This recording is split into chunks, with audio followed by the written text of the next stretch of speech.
New day, new security. Pag-uusapan natin ngayon ang bago na naman at magandang produkto ni Sun Life, ang Sun Life Save and Protect Plus. Mga numero na dapat tandaan para maintindihan natin ang produkto na to: 20, 7, 5, at 140%. 20 dahil 20 years ang iyong protection. 7 dahil kailangan mo lang i-multiply ang iyong annual premium para makuha ang iyong gustong protection. Pero kung meron kang number in mind, gusto mo meron kang specific protection, pwede mong i-divide yung coverage na yon sa 7 para malaman magkano ba yung annual premium na kailangan kong ilabas para makuha ko ang nasabing protection. Then 5, for 5 years to pay. Wala nang ibang choice. 5 years lang, tapos na ang pagbabayad. Then sa 140, kasi imumultiply lang natin yung ating total premium paid para makuha ang total guaranteed maturity benefit o money back. Ngayon, bigyan natin ng numero. Halimbawa, si client, ang kanyang annual premium ay 100,000 pesos.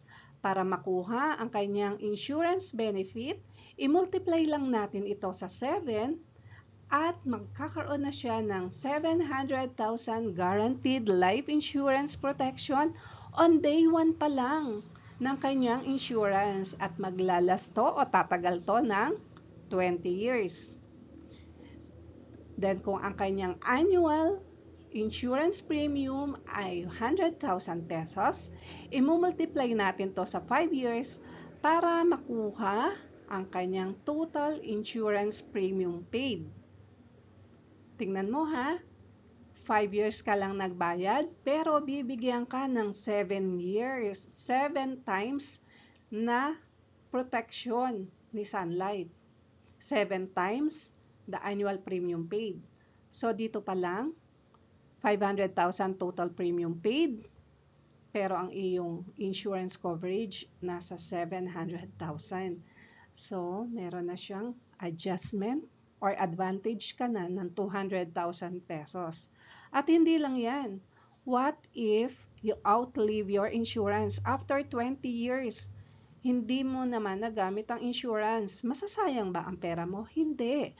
Kasi ang pangako ni Sun Life, ibabalik niya ang 140% ng total premium paid. So, 500,000 times 140%, may aasahan ka na 700,000 pesos.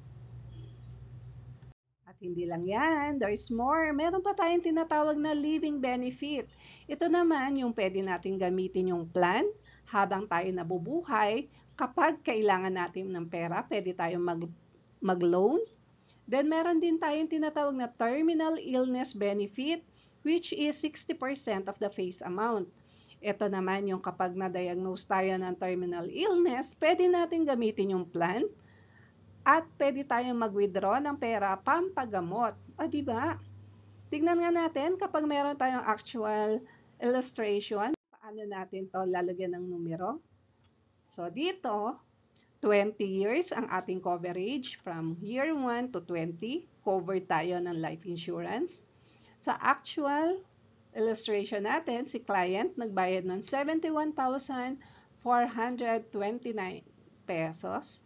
At ang pangako ni Sun Life, 7 times ng annual premium, yon ang magiging insurance coverage o death benefit.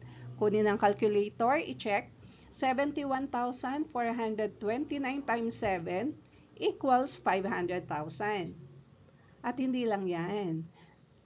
Di ba? Ang pangako ni Sun Life, 5 years ka lang magbabayad. Kaya pagdating ng 5th year, yung cumulative basic premium paid, hindi na siya tumataas.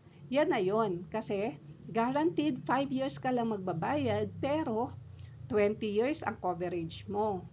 What if on the 10th year, kailangan mo ng pera? Pwede kang mag-withdraw dito sa guaranteed cash value at ito ang gamitin mo pang emergency. Aside dito, pwede mo ring gamitin ang iyong face amount, the 500,000, just in case magkaroon tayo ng terminal illness. multiply it by 60%. So, meron kang aasahan sa plan na to habang ikaw ay nabubuhay, nagpapagamot. Merong ibibigay na 300,000 mula sa plan na to. At hindi lang yan. What if, after 20 years, buhay pa tayo? Masasayang ba yung binayad ko na 357,143? Hindi. Kasi ang pangako ni Sun Life, ibabalik ko sa iyo ang 140% ng total premium paid. So, kunin uli ang calculator.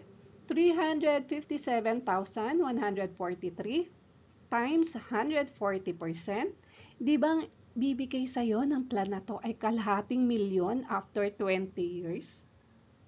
How would you feel na ang insurance na binibili mo para sa iyong pamilya ay hindi lang pala para sa pamilya mo, kundi mapapakinabangan mo rin to habang ikaw ay nabubuhay pa?